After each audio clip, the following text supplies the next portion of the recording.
The game is to be where you are, be it honestly and as consciously as you know how. Watch the latest Ram Dass documentary film, Becoming Nobody, on Gaia.com. Of course, there was fear in losing that familiar identity. But there was always also wonder. The Gaia.com library supports you with transformational content. See it for yourself and go to Gaia.com/BeHereNow and check out the Be Here Now playlist, curated just for you. Visit Gaia.com/BeHereNow and start your free trial today.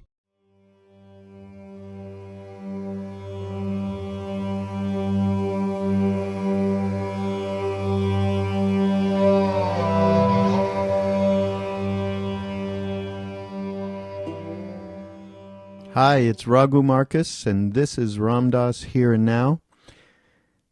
And today I've gone into the archives and pulled something out just kind of randomly that turned out pretty good for me, and hopefully for all of you out there. It's, well, I'm going to describe the talk in a minute, but I just want to say a couple of things, couple of announcements here for the podcast and for the Be Here Now network and for ramdass.org. In fact, I wanted everybody to know about a new offering from ramdass.org. It's just an absolutely exquisite video series that was produced for the PBS a long, long time ago. And we were approached by a couple, Joseph and Johanna, Joseph Teeger, and they produced this wonderful program with Ram Dass and Stephen Levine. I don't know, many of you know who Stephen is.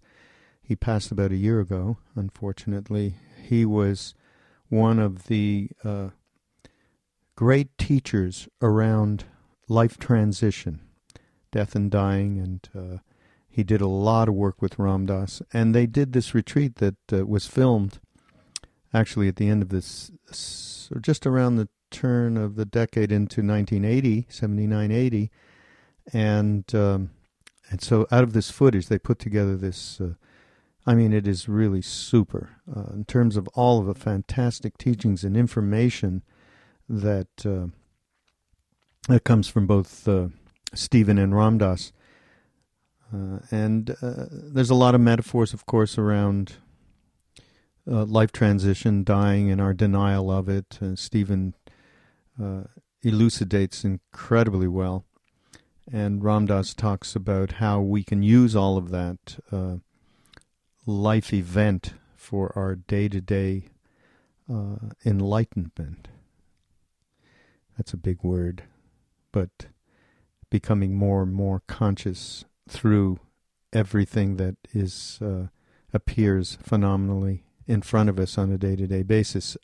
Just super talk. How then shall we live? It's actually 5 hours. 4 hours are centered around that program, and then 1 hour is a bonus that is part of the bundle, part of the package around social action and compassion, which has some stuff from Ram Dass that is so absolutely relevant to what we're going through here with the change in administration and a lot of the fear and anger and so on that's going on.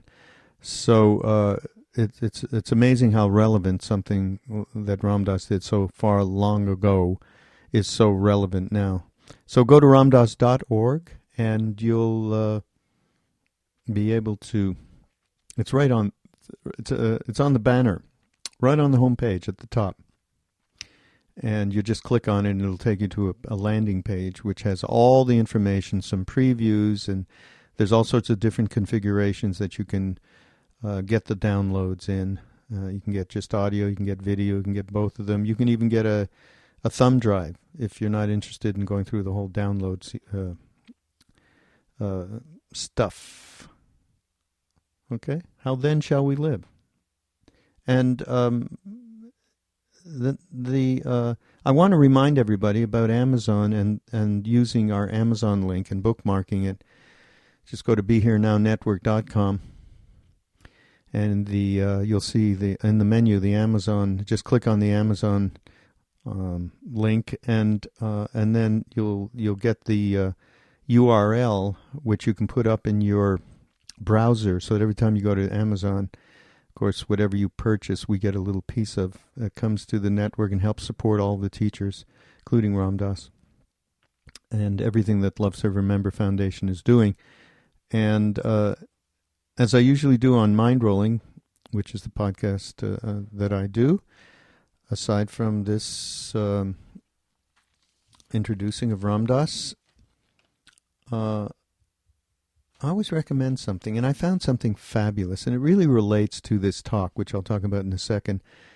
It's a book called Other Minds, The Octopus, the Sea, and the Deep Origins of Consciousness, and it's by Peter Godfrey Smith, and this is a thing certainly to purchase on Amazon, and this has some amazing stuff in it around the consciousness of octopus.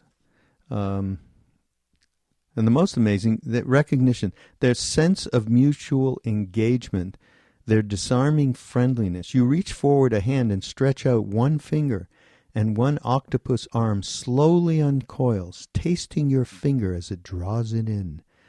Behind the arm, large round eyes watch.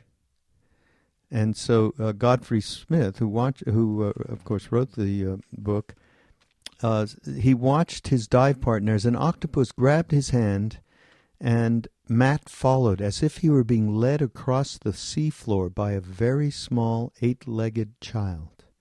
10 minutes later, they arrived at the octopus's den.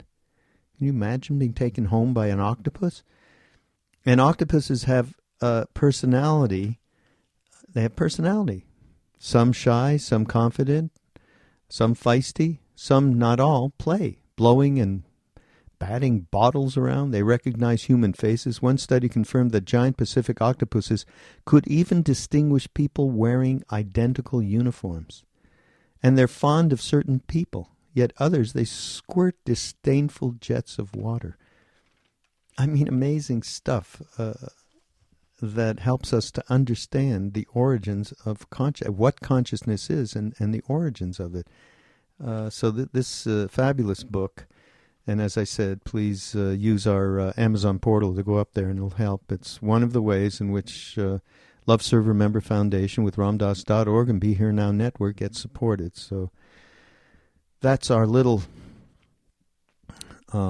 announcement ad for the day. This talk, Ram Dass doesn't really lecture. This talk is, I excerpted out of a talk he gave in Oklahoma in 1976, okay? And who are you? Now that's a great, that is the core teaching of Ramana Maharshi. For those of you, many of you I know who Ramana Maharshi is, and that is a very specific teaching from him about how to go inside to find out at the core who we are. Who are you? Who am I? But Ram Dass, in his obviously unique way, he talks about what an incarnation, what we are over a vast amount of time, beyond just this lifetime, through thousands and thousands of births and deaths. You know, we're born into an identity, and each time we die, we try, of course, to cling to life. And here you are in the middle of one of these rounds. You really think this body and personality are who you are. So when you die, that's it. See, that is, of course, the core thing that happens. Intellectually, we don't believe that.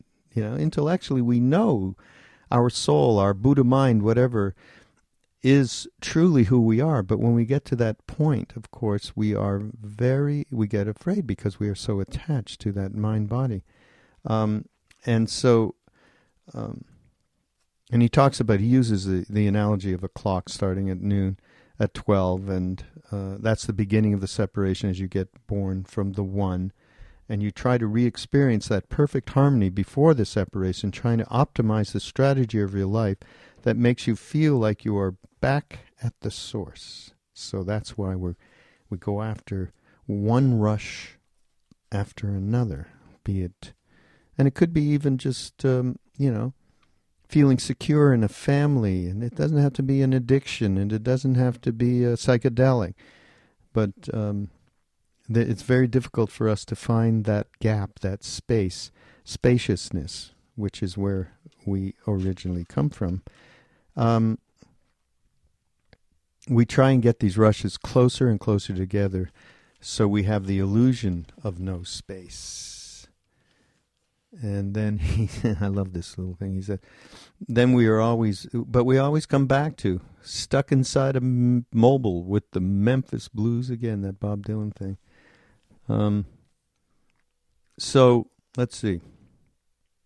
You are here on earth as a soul who has taken birth in order to work through the attachments and clingings within yourself that keep you identified with your separateness, thus allowing you to once again become one with the source, or to know your true self. When that recognition is deep enough, the whole meaning of your life changes, and the meaning of every subsequent incarnation changes. Right? That's a very, very key thing. That's in fact the Southern Buddhists have an expression that when you get into a meditation practice, and when you actually see a small blue sphere just in front of between your third eye and your nose, inside yourself, once you see that, you're called a sotapanna, which means a stream enterer, which means you can never fall off the path. Right? Isn't that something? So this is a little bit like that after X amount of incarnations, that it's deep enough so that everything changes, and that change happens going forward into the next incarnations. So you don't end up, you stop ending up into this I'm scared shitless, I'm losing my body and my mind. Oh. And then he talks at the end about the perfection of the universe. We want to feel that perfection of the universe. We feel it at a certain point, and we're like dancing in the pure white snow of the Himalayas, but you have to come down again. And when you come down, he calls it, you see the blood on the snow, the bleeding heart of Jesus. And you realize there is suffering for all. You realize the suffering of all sentient beings, but it is a strong and conscious and clear and liberated being who can simultaneously look up and look down, who can with an open heart experience the unbearable compassion, and at the same moment look up and see the exquisiteness of the perfection. Of course, this is probably the most difficult challenge we have as humans. So Ram Dass addresses this. So this is, as I said, a talk from Oklahoma. We're going to title it, Who Am I? Who are you? Who are you? And this is Ram Dass Here and Now on the Be Here Now network. And we'll see you next time. Who are you? To the extent that you are a separate entity at all, let us think of you for this moment as an entity. An entity. An entity that exists over large expanse of time,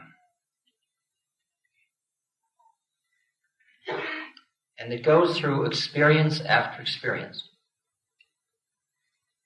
In the same way as today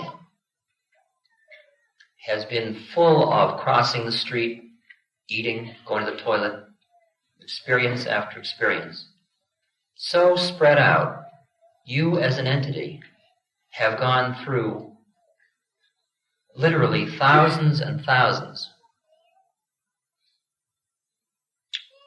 of births and deaths. It's just a picture now. Those of you who don't want to buy it, just use your imagination.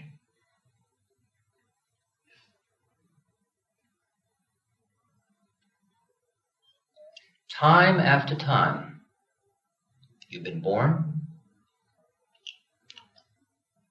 into an identity. And then you died. And each time you died, you tried to cling to life. Because you thought when you died you wouldn't exist anymore. And then you died.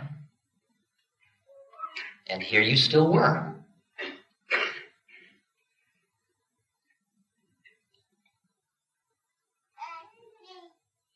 Then something or other happened, and then you were born again. Birth, death, birth, death, birth, death, birth, death.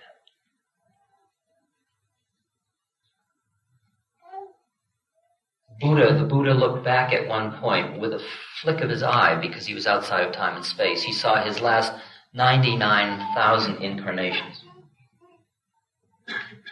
And those were only a drop in the bucket.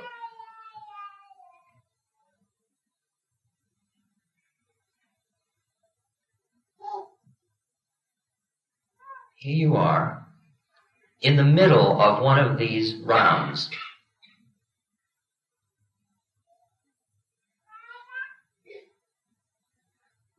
The quality of this round is that it seems very real. You really think you're here. You really think this body is who you are, this personality is who you are.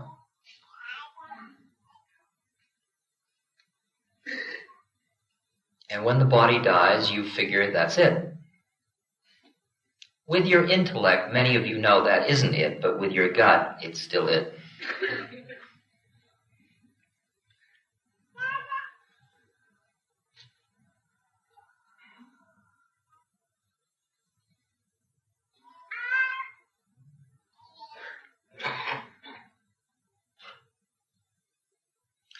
If you will imagine for a moment now,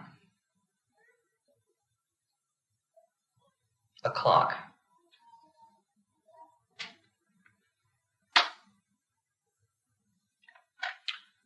$12. A being is totally in harmony with everything around it. No differentiation, no separation, perfect flow. We will, to give it a familiarity to you, call it the Garden of Eden. There is nothing separate. Everything flows together. All the parts are not identified with their separateness, but with the one. 12:01. Something happened. You are separate. This is your history. This is your life. Your lives. 12:01, something happened. It has to do with the apple. Because the eating of the apple we can think of for this moment as the developing of duality, of subject-object. It led to the fig leaf, it led to God saying, "Who told you you were naked?" and so on. It's the moment of separation. It's the moment in which the separate entity knows it knows rather than being. It just lost being into knowing. You understand what I'm talking about? Can you hear what I'm saying? 12:01. Well, we can't. I like to see you, too. We could turn them down. Could you turn down those middle lights a little bit more? That would be nice. Because they're very bright on the people in the center.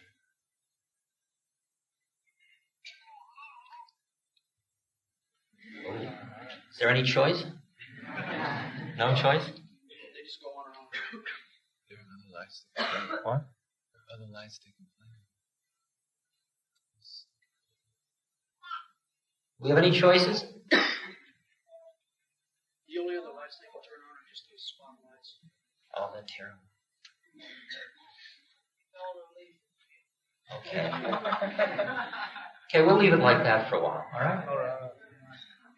I can see you. I can see you. It's hard on the television video.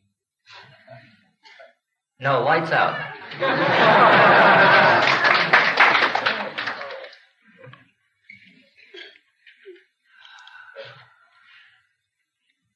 For those of you that are going to use this time, don't forget to sit straight with head, neck, and chest back in a straight line. And then just gently breathe in and out of the heart. As we talk, we'll just go up together. Many different levels of drinking in this scene.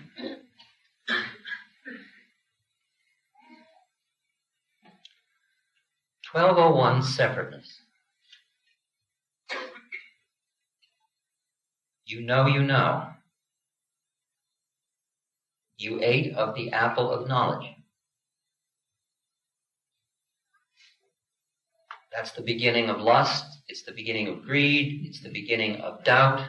It's the beginning of all of the effects of separation from the one. 1201 to 559. Life after life. Birth, death, birth, death. Each life you enter through the womb, build an ego structure that tells you you are a separate entity, and spend your life trying to gain, through your own personal power, the re-experiencing of that perfect harmony that you once knew before you became separate. Achievement, orgasm, adventure, all of it designed for that moment of merging, that moment of transcendence. Trying to create, through your control, your own heaven on earth with you as God. Mastery and control. Trying to optimize the strategy of your life so you gain as many of those moments that feel like how it used to be, that feel like you're back at the source as possible. Around 4:30, you have become a master of the game of using your power to gain gratification. You function under the philosophy that more is better. More is better two ways. One, thickening every experience. So if a bath is good, a bath with incense is better. A bath with incense and bath oil. A bath with incense, bath oil, and someone else in the bathtub. Incense, bath oil, a partner, and stereo earphones.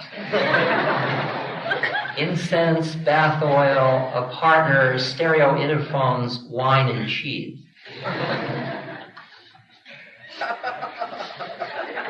Preceded by an oil rub.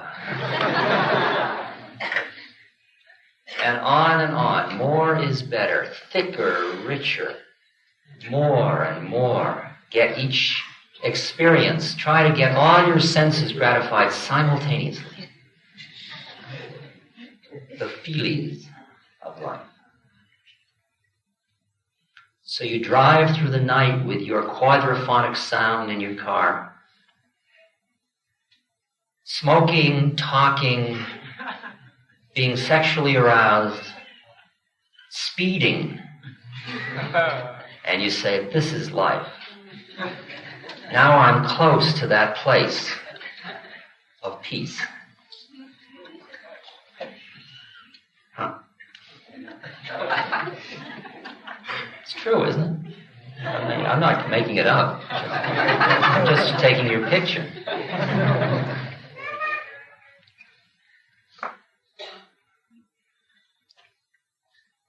Then the other way that more is better is getting the rushes closer together. Like you're in the middle of dinner and you're wondering about what you'll have for dessert. During dessert, you're already anticipating coffee. After coffee, while you're in the dessert, you're thinking about the coffee, but what you'll do afterwards. And then we'll go bowling, and then maybe a movie. How about an ice cream soda? A ride? Home. Music? Let's make love. What's in the refrigerator?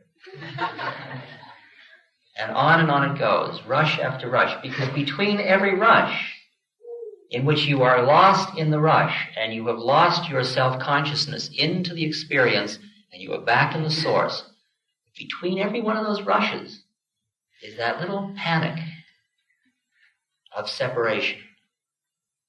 And there's the seeking of the next rush. And if you're really good, you can get them closer and closer and closer together. And you can almost have the illusion there is no space. And you figure if I had more money and more power, I could do it. That's around 4:30. 5:59. It's not going to work. You've done it hundreds of times. Life after life after life. If only I were this, then I would. If only I make this much money and have 2 cars and a winter vacation and a fur coat and insurance policies and my children are secure, then I will experience that. You go through it again and again and again and again. 5:59, you recognize that Christ was in fact correct. Strangely enough. This is not a commercial. When he said, lay not up your treasures where moth and rust doth corrupt. Because it's not going to do it.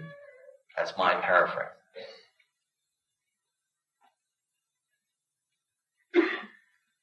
$5.59, despair. Everything you could figure out to do didn't do it. You drank it, crocheted it, ate it, smoked it, shot it, read it, looked at it, caressed it, and it didn't do it. For a moment it did it. But here we are again. At the Mobile end of the Memphis Blues again.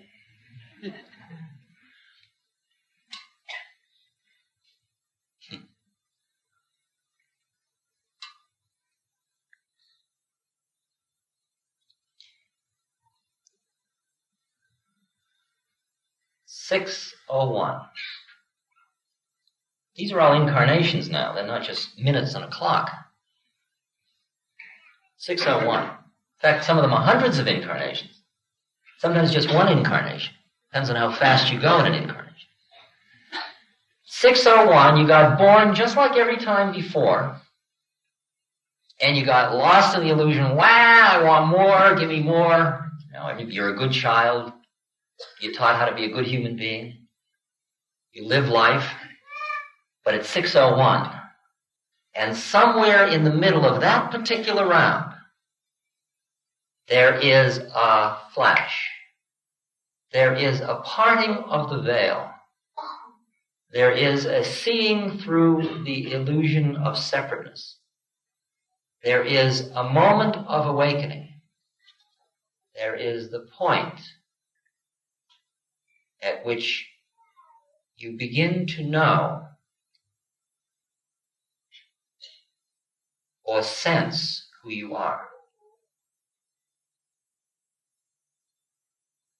Prior to that, between incarnations, you saw that moment.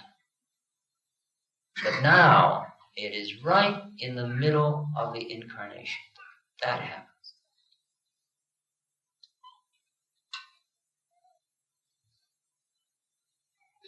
Wow. So that's the way it is. It's the moment when you see that who you thought you were is not in fact who you are. It's just who you think you are.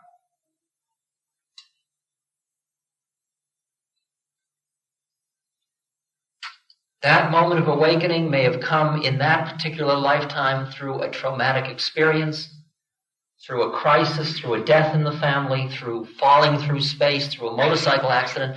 It could come at a moment of sexual orgasm. It could come as you're approaching death. It could come at the birth of your child.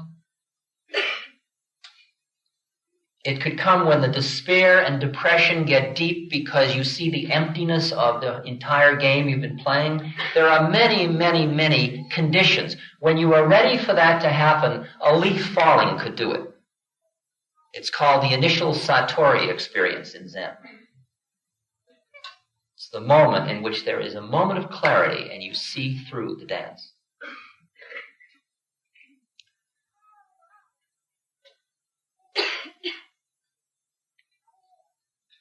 Actually, in a lifetime, there are many, many of those moments for everyone.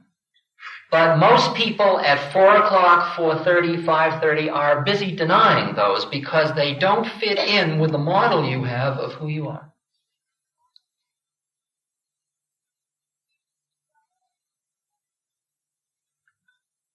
If you're coming up with me, just take another deep breath and let's go a little higher.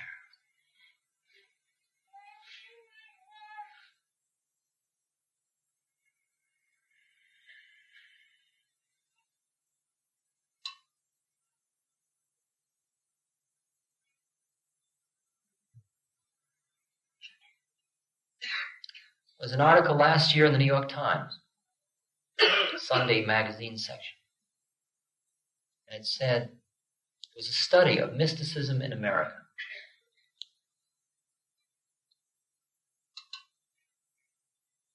It turned out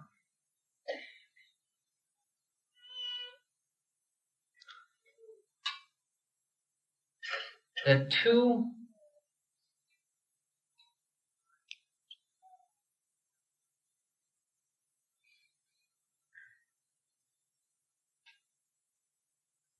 two-fifths of the population of the United States, a sampling showed that 2/5 of the population of the United States had at some time in their life a genuine, transcendent, mystical experience, an experience of breaking through who they thought they were.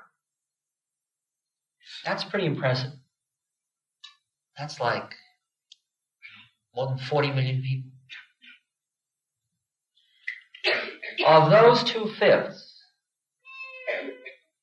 a sampling of those 2/5 showed that 85% of them said, "It was the most profound experience of my life, and I never want to have another one." Of course not, because it upsets the apple cart. You afraid you're going insane. You're going to flip out. Because you think you need to be who you think you are in order to keep the game going smoothly, to keep your ground. It's scary. It's like waking up out of a dream that most of you have had and being disoriented, not knowing where you are. Or the lights go up in a movie theater and you can't figure out where you are. You're disoriented for a moment. And then you say, "Now I know. I'm back." Even as higher being as somebody like Carl Jung, in Memories, Dreams, and Reflections said, "I went into these extraordinary realms. I was so happy to come back to my wife and family and to reality." Still clinging to this as opposed to that, to this as reality.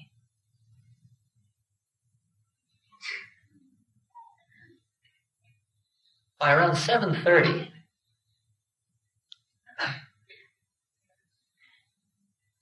you're ready to recognize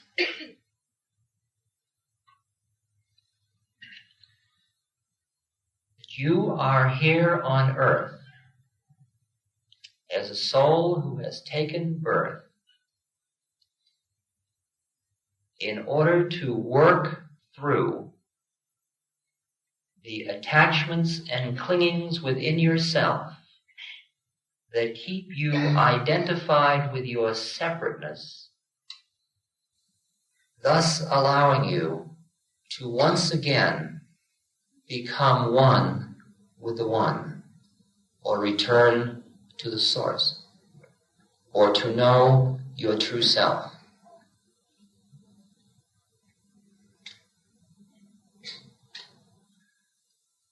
When that recognition is deep enough, the whole meaning of your life changes. And the meaning of every subsequent incarnation changes.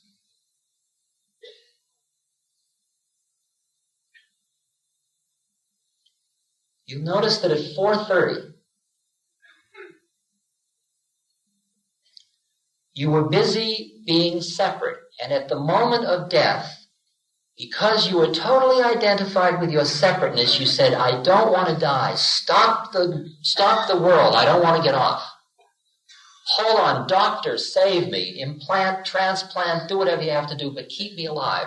You grab the bed sheets and say, keep me alive. I don't want to die, because death is the end of it all.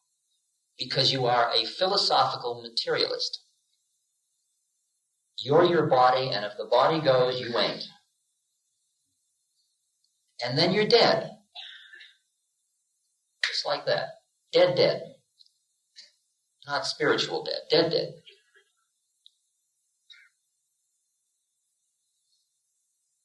And a voice says to you, welcome. And for most people at 4:30, in fact, everybody at 4:30 says, I guess I didn't die if I'm still hearing somebody talk to me. And the voice says, oh no, you did die. And you freak. Because it's so discrepant from who you thought you were, and you go into total confusion, which is often called purgatory. And you just hang in there until you're processed, programmed, re-educated, and sent back. Around 7:30, it gets different. Because now you know you aren't who you think you are every birth. So you come to death, but you're not that far on in your spiritual work. So it comes to death, and you say, no, I don't want to die, even though Ram, God, Christ, God, I don't want to die. I know it'll be all right, but I don't want to die. And you're really caught right in between. And there you are again, dead. And a voice says, welcome. And you say, I guess I didn't die, and the voice says you did die, and you have a moment of pause, and suddenly everything you were trying to believe all your life turns out to be true, and you say, far out. And then you become a relatively conscious participant in the dance between incarnations. You see your whole trip at that moment. You see how much work you've done in all your incarnations. You meet all your old mothers and fathers by the thousands. And you see that so-and-so was your brother this time, and your lover last time, and your child that time. And there's only about 3 of us in the whole universe.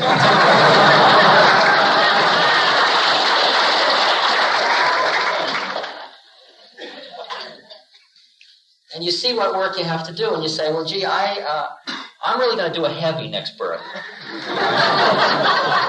And the Karma Council says, well, we don't advise it. And you say, well, that's okay. I'm going to do it all. I want to be, I want to be born mentally retarded, and I would like to be impregnated when I'm 11, and I'd like to go blind at 14 and die at 17 or some horrible... Well, if you insist. And you just burn out karma. Just go through it all.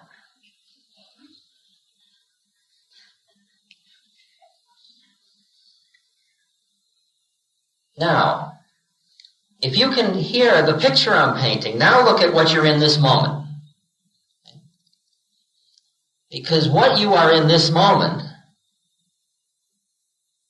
is another one of them.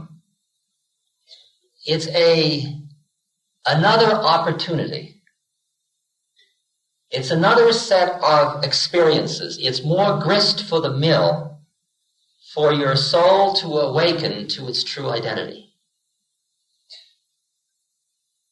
When you get to understand this, then, as I said before, the meaning of your entire life changes, because from then on, when you really understand it, everything in your life becomes a vehicle for awakening.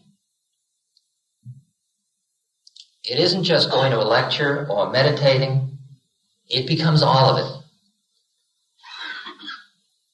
And you see that the game is exquisitely designed to provide you with just the opportunities you need to burn out the ways in which you are clinging, because, as Buddha pointed out, it is the clinging that causes the suffering. It isn't living life that causes suffering. It's clinging to this or that. If you cling to health as your body decays and you can't acknowledge the decay, suffering. You cling to being rich and you're poor, suffering. If you cling to having hair and you go bald, suffering. I used to suffer incredibly because I didn't have any hair. I used to comb it over and get long strands and wrap it around. Incredible suffering because I was trying to hold on to a model of myself as having hair. But it is what it is.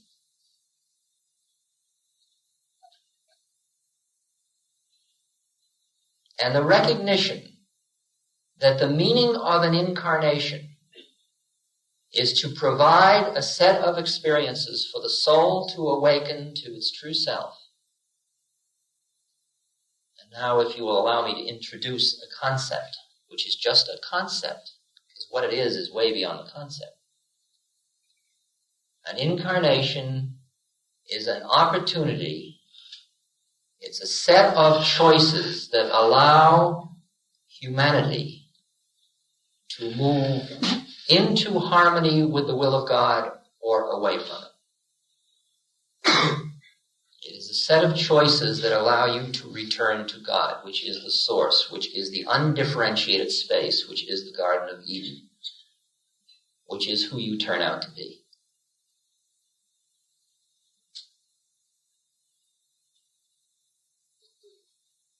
That's who you are. That's what you're doing here.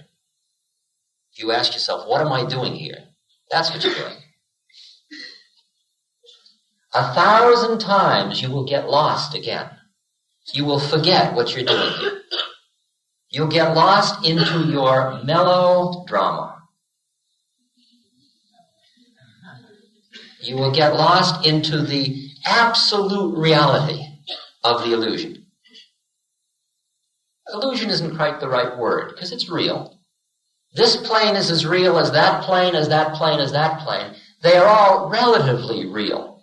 When you're in them, they're real. If you have to go to the bathroom, it's real. But many of you in this room have transcended one level of reality and experienced another level of reality. And in that other level of reality, what seemed real doesn't seem real anymore. At one level of reality, we are in Oklahoma and we are meeting in this beautiful hall.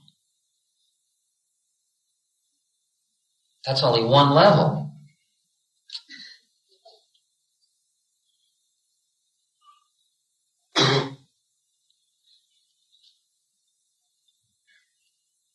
The reason that this level seems so real all the time is because of your attachment to your senses and to your thoughts, to your smelling, tasting, touching, feeling, and knowing.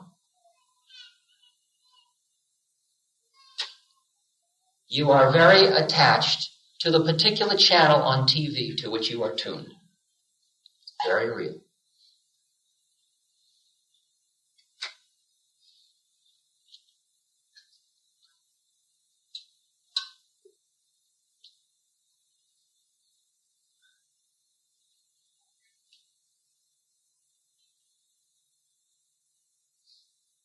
between 7:30 and 11:59 is the process of slowly awakening.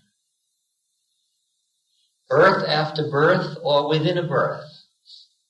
The process of becoming more and more conscious of your predicament and less attached to this or that, to samsara or nirvana,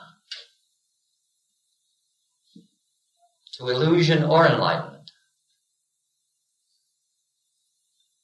And what is the process of liberation? Liberation means being liberated from the clinging to any single reality as the reality.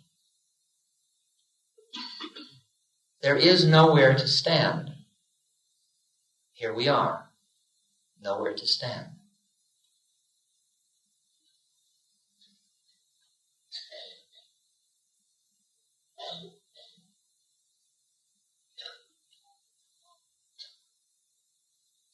And everything you notice, hear, for example, if you are listening to my words now and forgetting to rise in your being and tune to your soul, you are attached to the level of reality that is fed by your intellect. To some of you, these words are just like bzzz, background noise. And you and I are moving higher and higher in a space of more and more clarity and quietness and openness and spaciousness. That's also planes of reality. A liberated being is both rising spiritually, heart open in love, totally aware at the level of the intellect, physically aware of your body and where you're sitting and all of your pains and aches and pleasures, all of it at the same time, not clinging to this or that, not spacing out, not coming down. Going up and coming down is not liberation. It's a roller coaster. Finally, a conscious being is here, and here includes up and down. From 6 to 7:30, you spend lifetimes trying to get high in order to remember what it is you keep forgetting. By around 8 o'clock, you don't forget very often, and then you are just eager to get on with it. And when you are eager to get on with it, you are less attached to your highs, for your highs and lows are all grist for the mill. And in fact, your lows teach you more than your highs. Well, that isn't true. Your highs teach you about other planes of reality. Your lows teach you about what's keeping you stuck in this particular reality. But you must understand, and this is the issue of social responsibility, the object of the dance of enlightenment, of coming to God, is not to lose the incarnation, is not to realize God and forget humanity.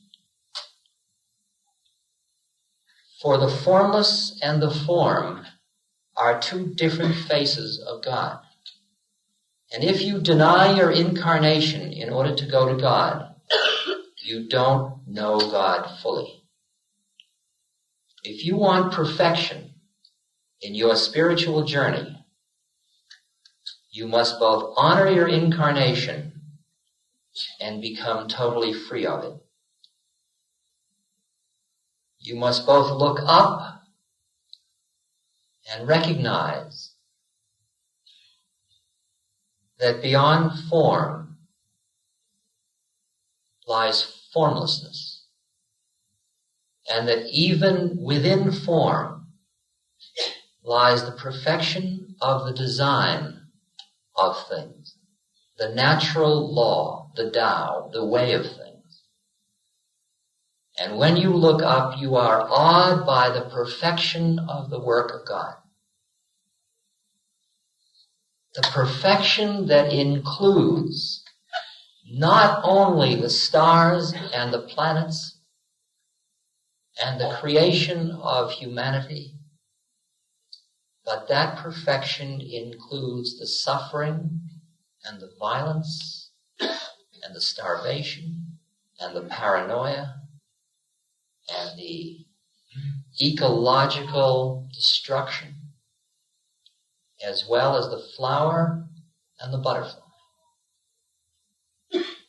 But if you only see the perfection, then you lose humanity. For you cannot stay in such a clear light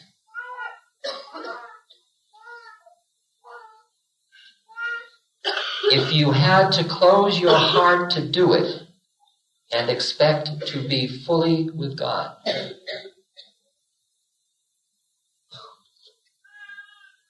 Before you looked up at 601, you were only looking down and out, and all you saw everywhere was suffering. All forms have inherent within them suffering because they are in time and space, and they are subject to change and decay. It is just the way of things. And there is suffering.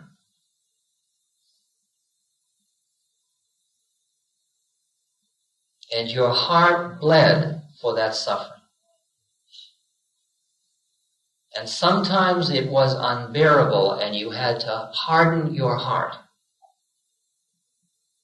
because you couldn't bear the suffering.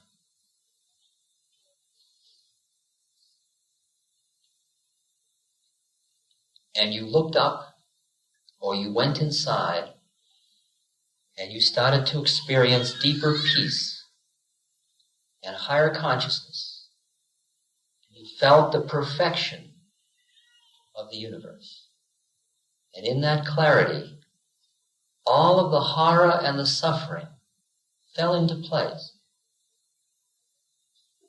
And you were up in the heights of the Himalayas, dancing in the pure white snow.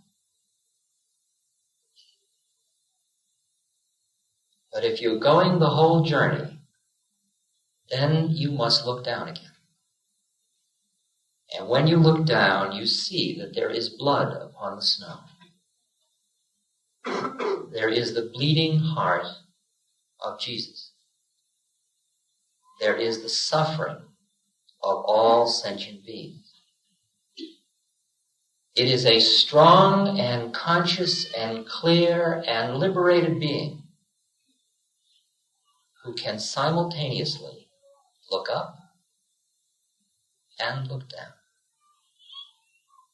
Who can, with an open heart, experience the unbearable compassion. Unbearable compassion. And at the same moment, look up and see the exquisiteness of the perfection. This podcast is brought to you by the Love Serve Remember Foundation and ramdas.org. We appreciate you listening, and we appreciate all the support that you've given us. Please continue that support and donate at ramdas.org. We can then continue to share what Ram Dass has been sharing for all of these years. Thank you.